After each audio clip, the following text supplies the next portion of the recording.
Hey, thanks for joining me. We are going to look at the actual end of Battle Chasers. Like the actual end. For now, anyway. There's rumors that there's going to be more. I'll believe that when I see it. But Battle Chasers, issues 10, 11, and 12. I did issue 10 about it. Is at least a year ago, I'm going to say. And I thought that was the only new issue that was made, and then people had kind of informed me that there was an issue 11 and 12, and I had no idea. And I was finally able to track down some copies, and I've got them. And so we get to see, decades later, how this story actually wraps up. Not too long ago, I did review issue 9 of Battle Chasers, the last one that Joe Mad drew, and this was made in September of 2001. That's issue 9. Issue 10, let's see where it says in here. Somewhere. June 2023. It's unbelievable that there's that many years between issues. We all know the story. Joe Mad got interested in going to do video game shit. And again, more power to him, I guess. I've talked about this quite a lot on all the issues of Battle Chasers. This was just the best thing he'd ever done. And there were such huge gaps of time in between issues. It got frustrating. But for me, every time an issue came out and it looked as good as they do, I was just kind of completely fine with everything because it looks so good. Joe Mad's artwork is incredible. I know, like I said, I've already reviewed this one as of this recording not too long ago. This is very recent in terms of release schedule. But I just kind of want to flip through it and get kind of just a recap on what happened in issue 9. There's the story of the girl, Gully, that has the big power gloves, and her father is this big, awesome warrior of legend, Aramis. And apparently he had a son with another woman besides his actual real wife, and that's what this story is. I went over this in the actual review, and so it's been kind of thrown out there that Gully, the little girl, the kid of the story, might actually have a half-brother.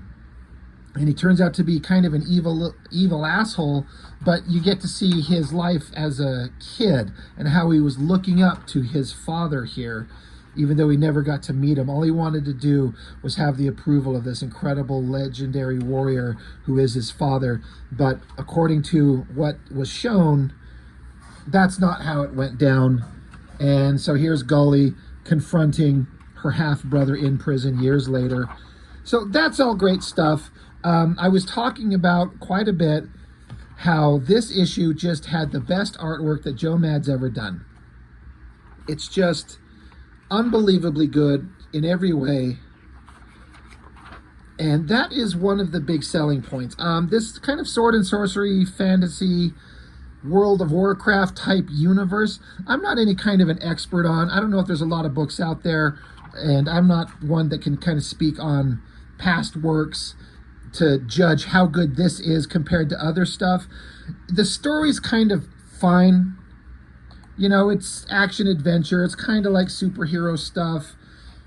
There's sci-fi elements. There's magical fantasy stuff. But Joe Mad's work, his art just carries the whole thing in this incredible way. And I'm completely on board with it. So it did end with Garrison. I guess Garrison and Monica are kind of like the main characters of the book, if you think about it. Even though the stories kind of jump all over the place. You know, these issues of Battle Chasers 1 through 9, I think they're all good, but the story's a little bit kind of, like I said, it's kind of all over the place. Its focus is over here, then it focuses over here. It doesn't really feel like there was a really kind of thought out through line. But, you know, it's all kind of connected and it all kind of works. I'm kind of fine with it. But the issue 9 did end on this huge cliffhanger of Red Monica. She got attacked. She got jumped, injured severely. And she shows up at Garrison's place because, as much as they have kind of an adversarial relationship, she kind of knew that he'd help her out and protect her and didn't have anywhere else to go. So she kind of collapses in his arms at his house. And then we see these bad guys in this small panel down here. There's this character that we've been introduced to, Maestro, and then these like 3 other guys in shadows who are, as far as I remember, brand new characters. Kind of badass looking stuff. And then it just ends on a lone wolf howling at the moon, but then he's surrounded by other wolves, kind of mirroring the way that the heroes of the story are basically alone, surrounded by their enemies. So that was the last issue of Battle Chasers by Joe Mad, printed in, what did I say, September of 2001? And then just nothing, until decades later, we did get, I didn't pay too much attention to it. There's some kind of crowdfunder. Joe Mad, I think, was going to get some video game thing going, and he wanted people to help crowdfund it. But at the same time, if I remember correctly, he was like, part of the deal is that we will produce another issue of Battle Chasers. I do believe he said that he would draw it. He absolutely did not draw it, and that pisses me off. But they did make an issue, and we finally get to see the continuation of the story. And like I said, we got issues 10, 11, and 12. Now, I already went over issue 10 on my channel about a year ago. You can go look it up. Here are kind of my thoughts on the whole thing. As a quick recap, it certainly picks up the story right where it ended, which I appreciate, which, I mean, duh, you'd have to do that.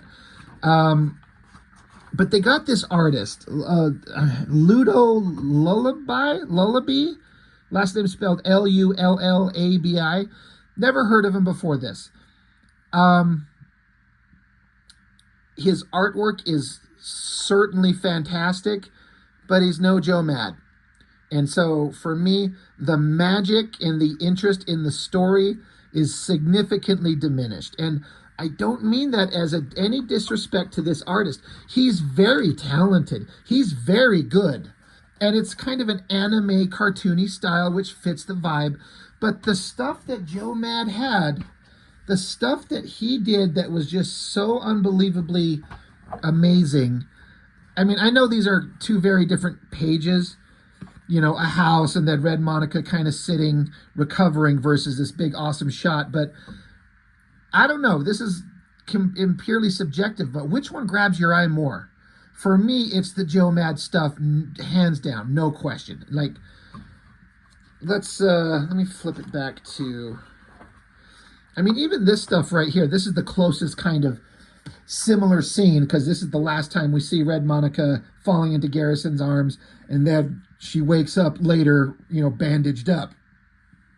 The coloring, you know, it says art is by this Ludo Lullaby. Looks like he does digital art. So pencils, inks, digitally coloring. So he colors it too. And the coloring is certainly fine. But the Joe Mad stuff just jumps out to me. It's just so much better. So, you know, it's kind of like it's like a losing battle. Again, just putting them side by side. Both are beautiful, but the Joe Mad stuff, the coloring, everything, it just looks so much better. But now that I've just established way too much how much I prefer Joe Mad stuff, the work in this, the story, it was fine. Again, I've gone over this. Monica's recovering. She you know, she gets herself up. She gets with Garrison. They kind of bicker back and forth. He throws her some clothes, but they understand that the bad guys that we saw at the end of issue 9, that little panel in the corner, these bad guys are after her, and they gotta go. They're gonna get chased down. Monica has this henchman assistant guy, Akimen is his name. He's been established as a pretty significant badass, but he gets his ass taken down pretty efficiently by these bad guys. These new bad guys who we've never seen are very powerful, and they put him down. So, you know, they established the bad guys, some bickering between the villains. Maestro is this guy who works for the royal city that Garrison himself used to work for. He's kind of like both good guy and bad guy. We don't really know what his deal is, where his loyalties lie. But there's this giant monstrous villain guy who's just this angry monster, and he can form his body into all kinds of weapons. And he wants to go kill Garrison. He's got a specific vendetta against him. So there's a big, long fight. And amidst the battle, they eventually, well, they get to it in a second. They eventually light Garrison's house on fire. But one of these bad guys, these new bad guys, he's got like gun weapons with this like red liquid that powers it. It's kind of like an interesting thing they don't really explain. But as he fires, you see he charges up and fires this massive shot because Garrison and Monica are running away on a horse. And they say that they're 6 miles away. So they're getting away. They're having conversation back and forth. And then Monica's like, oh, shit, wait, holy crap. And then from a 6 mile away shot, that laser blast blows a hole through the horse, throwing them to the ground. So they're like, all right, well, Garrison's like, I'm going to have to make a stand. You've got to run, Monica. Get out of here. Run away. Get yourself safe. This is where they light Garrison's house on fire, and they're going to start tracking him down. So, yeah, Garrison and Monica go their separate ways. Right here, yeah, he kind of established that he's going to go give her time to get away. She's like, hell no, I'm going to go, but she's still reeling in pain from the wound she suffered from the attack that was set up in issue 9. So he's like, okay, just get yourself, no matter what happens, no matter what you see, run, don't stop. And then we get a big, awesome double-page shot of Garrison standing there, facing off against all the villains, ready to go. And he's got this giant sword of his, which is going to come into play here in the next issues, because it's been established that this was a weapon that he had. He had it hidden away. The weapon calls to him. There's some kind of secret history to it. You know, to me, it just was like, oh, the sword's got super magical, awesome sword powers that happens in all these fantasy books. That's fine. They never really elaborate on it too much, which is, you don't have to. It's just awesome and powerful.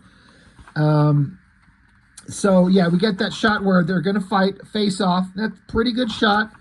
Then back with Goalie talking to her theoretical half-brother who's in prison, and she's starting to have some sympathy for him. They're wondering why everyone's treating him so poorly.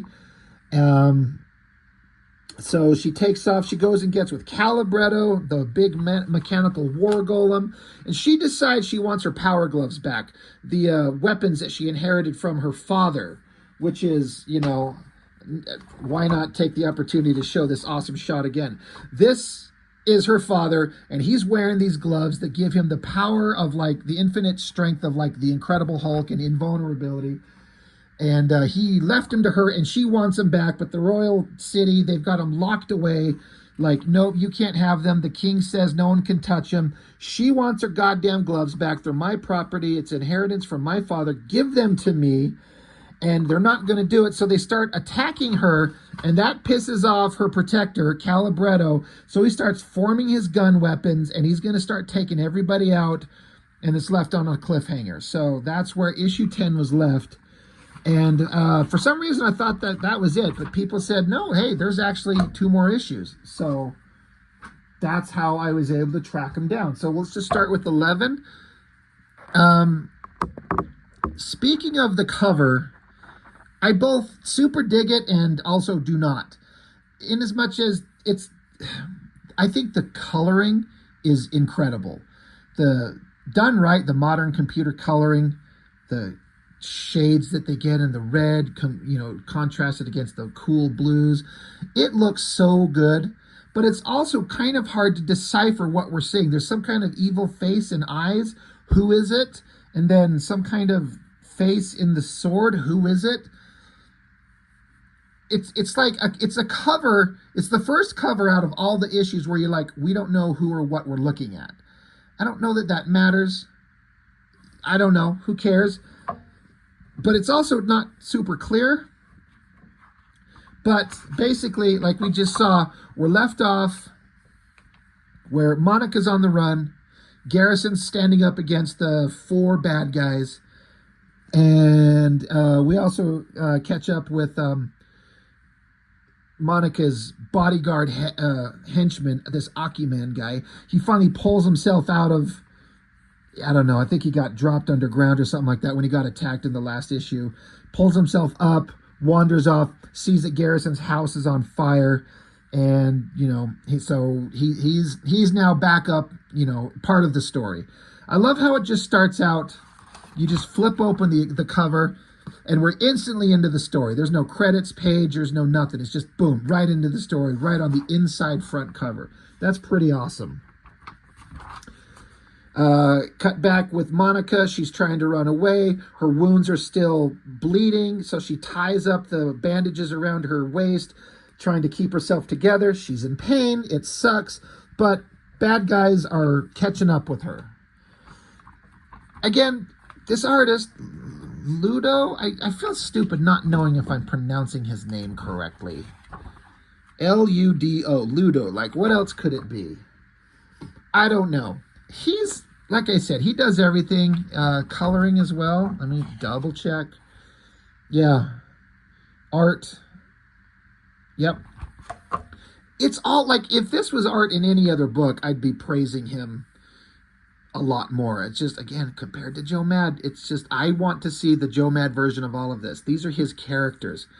It's like if we were to see an issue of Sin City drawn by somebody else.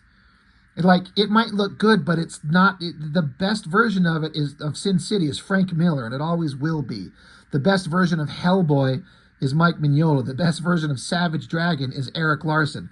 The best version of the hyper-sexy Red Monica is going to be Joe Mad, because he emphasizes the sexiness of her a lot more than this artist does. I can appreciate how he keeps it reserved a little bit.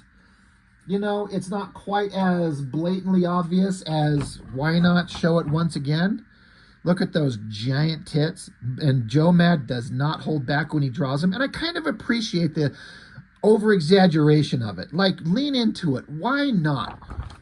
So this artist, he draws her. She's certainly stacked, but he doesn't play up the sexuality part of it, which I guess is fine. It's respectable. Like, it's just, it feels slightly off character, slightly off model.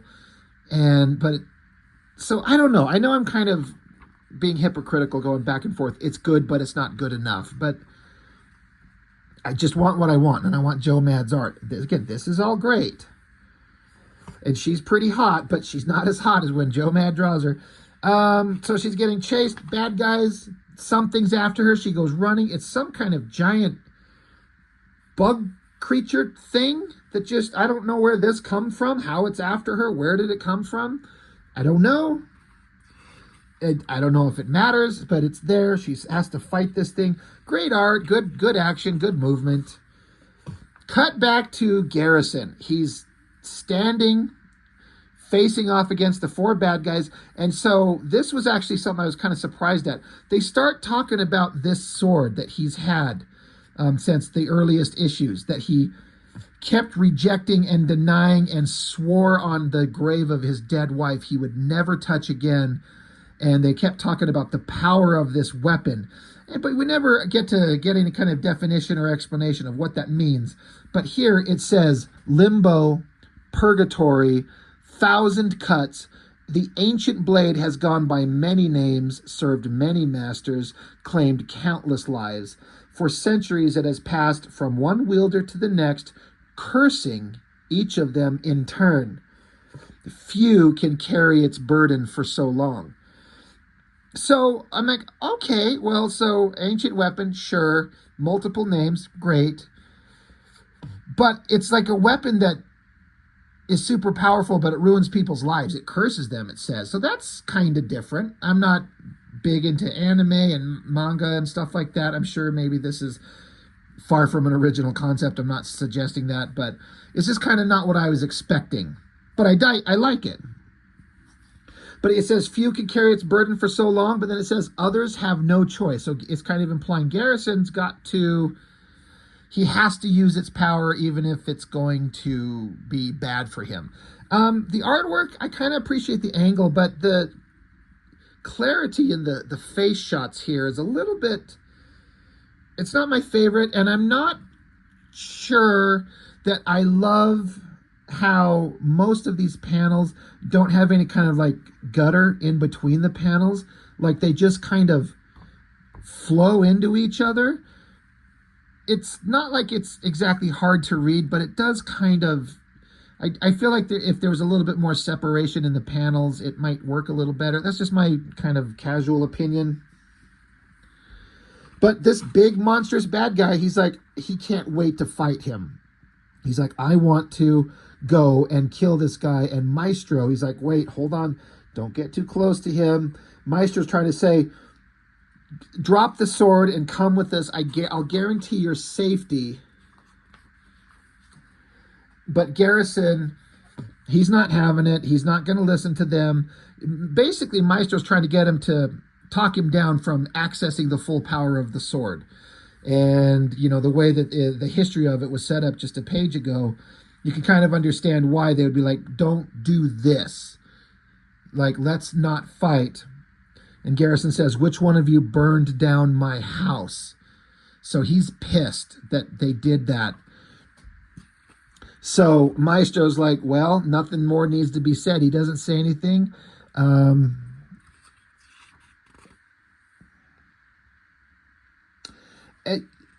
They're actually after Monica is what they're after. Again, you know, they were together. They were after Monica, and Garrison's kind of standing in the way. So Maestro tells one of these other guys, Leech, to go get the girl, and they'll take on Garrison. So this Leech guy tries to like walk around him, around Garrison. Garrison just takes the sword, flashes energy, slams it onto the ground. I thought that he did. What the hell did he do? I guess he just swipes the sword, and it sends an energy wave across, dropping this Leech guy to the ground.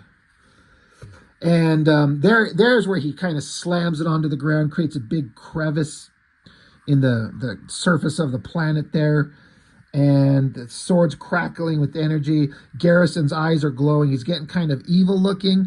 So now the big bad guy, the big strong monster that can shapeshift his body, he admits to it. He says, I torched that shithole, and it's nothing compared to what I'm going to do to you and that red whore. So he slams down, giant axe hand. Garrison blocks it with his sword. And the character Leech, he's like, all right, well, good luck with that. I'm going to go get the girl. And the other two, Maestro and this other creepy bad guy, are just going to watch the fight just to see what happens. And so we get several pages of some pretty awesome action scenes. Again, the big, strong bad guy here, he's like a shapeshifter. He can shape his body into different kind of weapons. And he's saying, you know, you're a waste. Limbo, the sword. Limbo deserves better. He's saying it's broken, you hasn't it. You're afraid. He says, my whole damned body is a weapon. Me, I'd make good use of a weapon like that. So keep going back and forth. Garrison chops off the big monster guy's leg, just slices it right off, pisses off the bad guy, the monster guy. And Maestro says that Garrison is actually holding back. He's doing pretty well against the big, strong bad guy, but he's still holding back. Limbo's eye is shut, the round part of the weapon. So he hasn't even unleashed the power of the sword. You know, he's resisting its call. Okay, so big bad guy got his leg cut off, and being a shapeshifter, so he just starts forming a new kind of stump to be able to walk on. Charges at Garrison again, sword fight. This is kind of a cool shot with multiple, you know, they're clashing blades, you know, ting, ting, ting, ting, ting, ting, ting. That's pretty neat. And then there's this really interesting part. I think that this is really well done, even if it's kind of like, why is this happening? While this battle is happening, Garrison sees a ghostly apparition image of his wife, Viona, I think her name is. And we've never seen anything with her except in like him looking at a picture of her promising that he'll never be what he was before. On her deathbed, he promised that he would give up the life of violence and But then he got pulled back into it through the story that we've been reading. But he sees a ghostly apparition of her, and he's distracted. So big bad guy slams down on his back, yelling at him to pay attention. And then this is really neat. Bad guy picks him up, grabs him by the throat, and pushes him face down into this water to drown him, basically.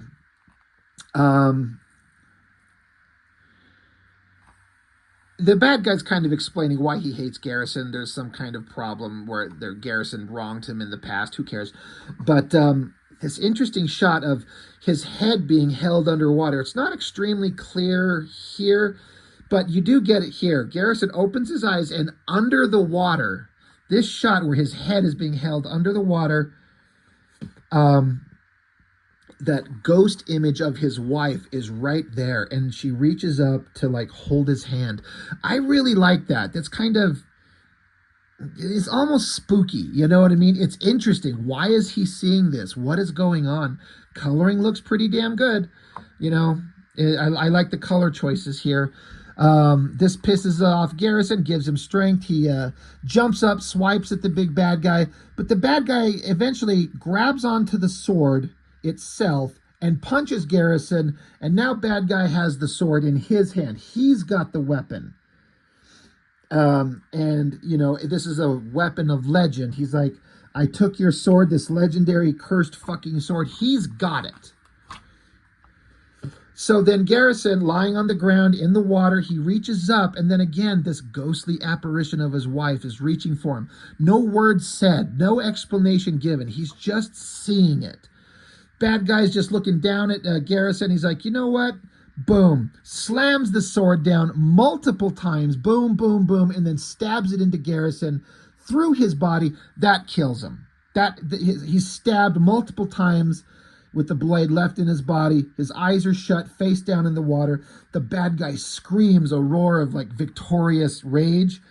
You know, he won. He killed him. We get a giant splash page of the spirits of Garrison and his wife embracing. Something to that effect. Again, it doesn't explain it to you, and I don't think we need it to. But then we cut back to big bad guy pulls the sword, and he's like, I've got it. I'm awesome. I will, you know, now that Garrison's dead, this sword is mine. I control its power. But then the sword starts erupting in energy, freaking out, because it chooses who it wants to be with. So bad guy throws the sword away from him, you know, gets rid of it. And then this is where it was a little bit unclear. Like, Maestro and the other bad guy, they're kind of like ducking. We get a far away shot because the character, the bad guy Leech, who was sent to go get Monica, he's obviously farther away. He looks back to see this giant explosion of energy. Big bad guy looks on, hand holding the sword. The eye is open. The hilt has spread apart.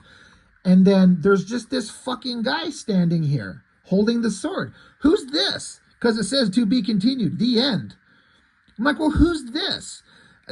The only thing I could think of, because it doesn't tell you, is that this is Garrison, as the sword turned him into a different being. I'm not saying that it has to explicitly spell it out for you. It doesn't necessarily have to do that. But I was a little bit confused because it doesn't look like Garrison at all. But it would make sense from a story perspective that that's who that would be. So, yeah, that's the end of the issue, of issue 11. So, all in all, you know, if I forget how much I want to see Joe Mad's art and just look at this for what it is, it's pretty damn good. And at least we're getting some kind of closure to that issue 9 that we saw back in 2001. So it's kind of fun to get to see how this all wraps up. Coloring looks great. The action's good. Great artist, just not the one that I wanted it to be. So there's a cover for next issue. There's always some pinups in the back of these books. This one's by John Boy Myers. No idea who that is, but holy shit, is that an awesome shot of Red Monica. Big wild hair. She's appropriately sexy and hot. Cool gun, cool sword, lying on piles of gold, flames in the background. The drawing's awesome. The coloring's awesome. I think that looks really, really fantastic. Big fan of that. Pinup by the regular artist. Looks like just drawing in regular pencil, because like I said, I know he does digital. So he's leaning into the sexiness on that one. That looks pretty damn good. This one, Andrew Cockroach. Literally says that as the name of the artist. No idea who that is. It's got Gully and Red Monica leaning into the heavy kind of manga anime style. It's good. I like it. They feel basically on model. And then there's this one. This one's Chris Borasa. I don't know who that artist is. Very different take on the subject matter. I mean, it's Red Monica. She's blowing a skeleton's head off. It feels kind of like a Mike Mignola vibe. I think it looks good. It feels not the best way to do Battle Chasers because it's such a different vibe. It's not quite the same. It's not quite right, if that makes any sense. But that looks pretty good. Anyway, that is issue 11. Well, let's just wrap it up. Issue 12. Out of all the covers of the new issues, I do have to say I don't like issue 12 that much. 10 looks pretty dang good. It's clear and we kind of get it. I kind of talked about what I thought about 11. The coloring's really good. This 12, like, the Monica's face looks kind of weird. The creature here, it's fine. It's just not my favorite. I'm not that big into it. I don't think this is the best cover they could have come up with. I actually feel like it's kind of a swing and a miss. Not my favorite. So getting right back into the story, they didn't address the magician guy part of the heroes, Nolan, in any part of issue 11. He was in issue 10. I'm trying to remember because these things all kind of bleed together. But Nolan is talking with the king, and he's trying to advocate basically for Gully to get her weapons back, the gloves that she's supposed to inherit from her father, and that's how it should be. And he's trying to convince the king, but he's also feels like he's kind of still subject to the whims of the king, even though he's kind of at odds with him. Nolan is saying Aramis chose her. The gloves chose her. Nolan says, I served your father and your grandfather before him, and before them, the blood-born kings of old. I have done things I can't forgive to help you keep your seat. So I'm asking, with all due respect, your grace, do not force me to pick a side. And so the king says, it seems you already have. So for everyone's sake, let's hope this child of Aramis chooses reason. So now we jump over and we see Gully and Calibretto, and Gully's got the gloves. So the last time we saw them was at the end of issue 10 here, and she went in charging the storage room. She wants her gloves. She's like, they're mine. I want them. They're not going to give them to her, so they start roughing her up. So Calibretto went crazy, formed his guns, and is going to fight everybody, and it was just left there. Like, how is that conflict going to end? Well, I guess they won because she's standing there and she's got her gloves. I guess we don't need to see the fight and her actually get them if she just has them. So, okay, well, they've got them. And then Nolan, the magician, shows up. And again, if you remember from the early issues of Battle Chasers, Nolan and Calibretto are like a pair, a team up. And Nolan's mad because these guys are making a tense situation worse. She's saying that you're making things worse, and you guys need to chill out. You need to calm down. Nolan's yelling at Calibretto like, this is why people are afraid of you. They'd love any excuse to take you apart. Gully explains that Calibretto is just protecting her. And Gully says, he was protecting me. I wouldn't need protecting if I had my gloves. And she looks to the king and says, you said we were your guests, not your prisoners. You can't just take our things. And the king just looks on kind of angrily, and Nolan looks concerned. So then the king just kind of lets the situation deflate. He's like, all right, fine, keep your gloves and we'll just see how this works out. So then she asks, well, what about that man in lockup? And he's like, your criminal brother? And she still kind of doesn't want to believe that that's her brother. She's like, I don't know if I actually believe that. That's what the implication, but she doesn't believe it exactly. And the king says, well, tomorrow at first light, he'll be executed. You can watch if you'd like. And then look of concern on her face. Anyway, back to the main story. So, mysterious guy who appeared at the end of last issue, is it Garrison or not? The big bad guy says, what is this? Where is Garrison? And so this new creature says, that's a complicated question and I'm short on time. It's easier if I show you. And bad guy says, actually, I don't give a shit. Give me the sword. And so this new guy says, this one's amusing. He's stupid. He says, do you even know what you're asking, you dumb prick? The blade isn't mine to give. Besides, your fate's already been decided. And I'm sorry to say, it isn't good. So big bad guy's like, fuck you, I killed you once, I'll kill you again. This is actually another interesting thing. I noticed, I can't remember if they did it in the last issue, but they say the word fuck a lot in these books, which I'd never done before. So, you know, they kind of upped the language barrier, I guess, by having him say fuck multiple times. So big bad guy's like, all right, well, whoever you are, I'm going to fight you, I'm going to kick your ass too. So they take a couple of swipes at each other. This new guy, Garrison, I guess, he's like, you know what? I'll go ahead. Take your best shot at me. Let's see what happens. Let's see how tough you are. Take a swing at me. See what happens. So big bad guy, he's like, all right. So he like does some kind of like hyper like power up of his skin to make it look like it's more rock hard and spiky. Like he's like ramping up himself to ultimate version. And the Garrison guy's like, oh, all right, you were holding out. Well, it was a bet. I made a bet. Let's go. Let's fight. So some cool action shots. Garrison swipes his sword down, clashes it on top of big bad guy here. Big bad guy stops for a minute and like, yeah, you didn't do anything. Oh, wait, what? And then his rock hard exterior starts crumbling and falling off of him. And the Garrison guy, who just defeated him with a single strike, says, you know, I wasn't sure if that was your actual skin or some kind of magical armor. He says, but it's skin. That's a lot more painful. He says, I'm called Raneth, by the way, or I was. You should know the name of the one who killed you. Names are important where you're going. Whatever you did to piss Garrison off, it must have been bad for him to call on me. I guess I should thank you. It's been a while since I got to stretch my legs. So, a little bit of explanation.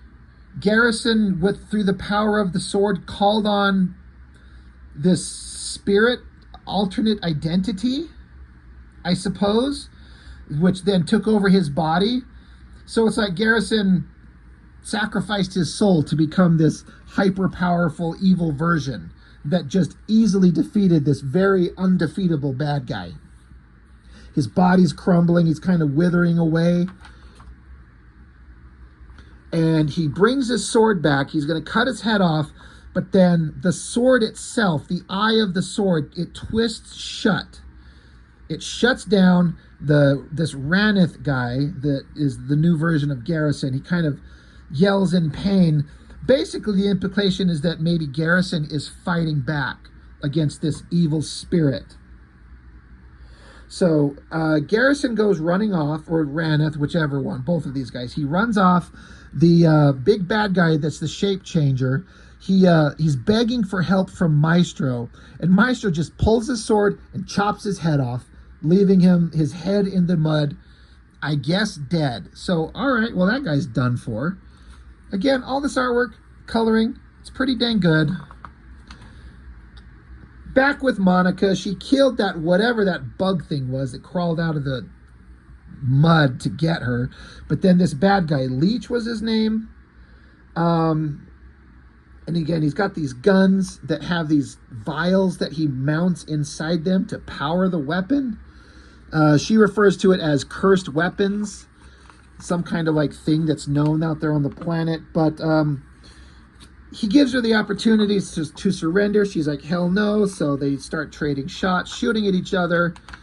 Back, elsewhere, Akiman, Monica's, ever loyal bodyguard, he's tracking her down. He's on the way back with Monica. She's in a big, awesome gunfight with this guy. And she kind of gets out of his sight. He loses track of her and then jumps down from on high. He doesn't see her coming. She jumps on him, beats the shit out of him. The really interesting artistic choice where she knocks him to the ground and then she literally sits on his face. And I'm sitting here thinking, that's not a bad way to go. But she takes a bunch of slices at him. And so he gets pissed off and kicks her off. And then he picks himself up, points his gun, but the vials of red liquid that power these guns, she snuck them off of him. That's what she did. That was the tactical move that she did. She wasn't trying to kill him. She just removed these things that are obviously some kind of it's like a big power crutch. Like he's super undefeatable if he has them, but if he loses them, what now? And then an interesting thing, he kind of freaks out. He's like, shit, throw me one of the vials, please, hurry. I'll let you go. And so his body starts mutating, and this all looks pretty awesome. His body starts growing big, muscular, getting veiny, weird, organic things attaching to his gun.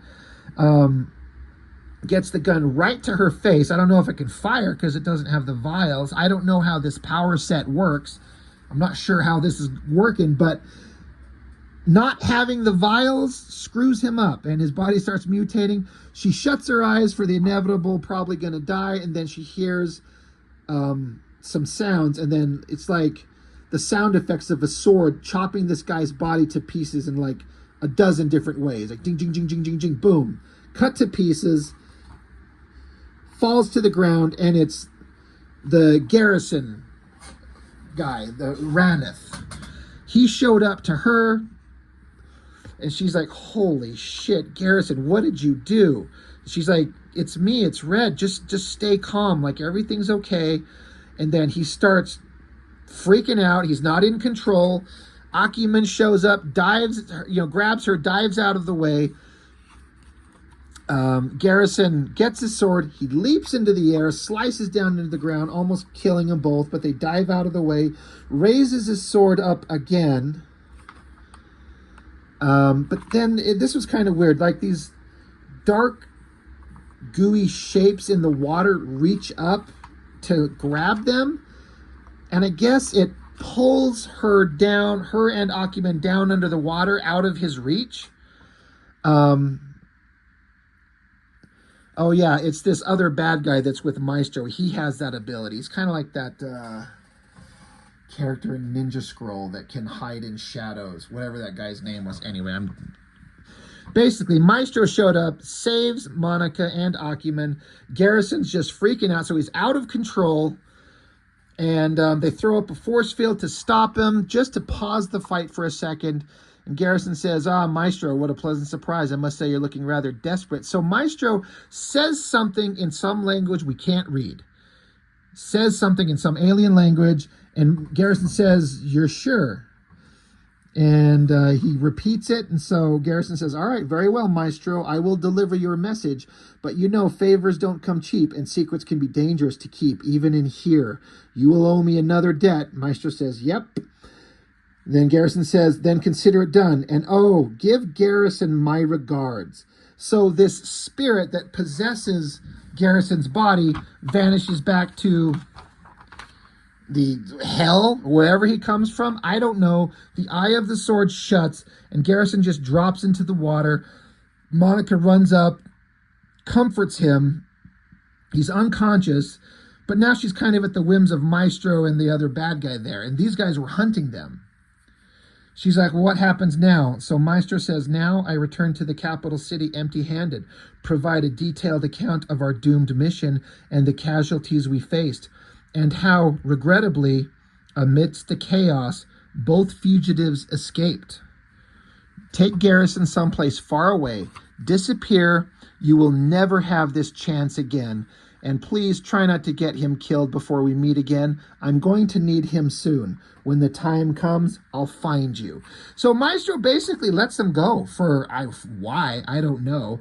He's kind of, like I said before, he kind of goes back and forth being helpful and not helpful, good guy and bad guy. But after everything that happened, whatever the deal he made with the evil spirit on the previous page here, he's letting Garrison and Monica go, saying, get lost, you know, go hide. And then the story has to wrap up here with Gully confronting her theoretical half-brother. And, you know, so Gully approaches him. She says, you were wrong. Wrong about the gloves, wrong about the king, about me being a prisoner, wrong about my father. And so the guy, he says, no one knows you're here, do they? So she's like, you're not really my brother, are you? He says, I am, or I'm not, which scares you the most. She says, stop it. I have to know. I have to know tonight. Because what if you are? What if you're actually my brother? So she was told by the king that he's going to be executed the next day. And she is coming up to him. And even if he was a scumball, this is, in theory, the last family that she has left. So she's like, if you are actually my brother, you know, they don't say, but the implication is maybe she has to bust him out of jail. She says, and what if you're all the family I have and they kill you? So he comes up to the, you know, the jail cell bars to be closer to her. And he says, my dear sweet sister, you needn't worry. There will be no execution. By sunrise, I'll be long gone. She says, well, how? He says, oh, I found the secret to my escape the moment I arrived. I was simply waiting for the perfect moment. Would you like to know it? He says, come closer and I'll tell you. Closer. Don't be afraid. My secret is...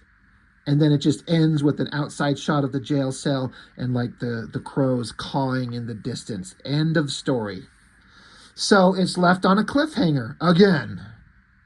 But at least we got some measure of wrap up to the story that ended in issue 9.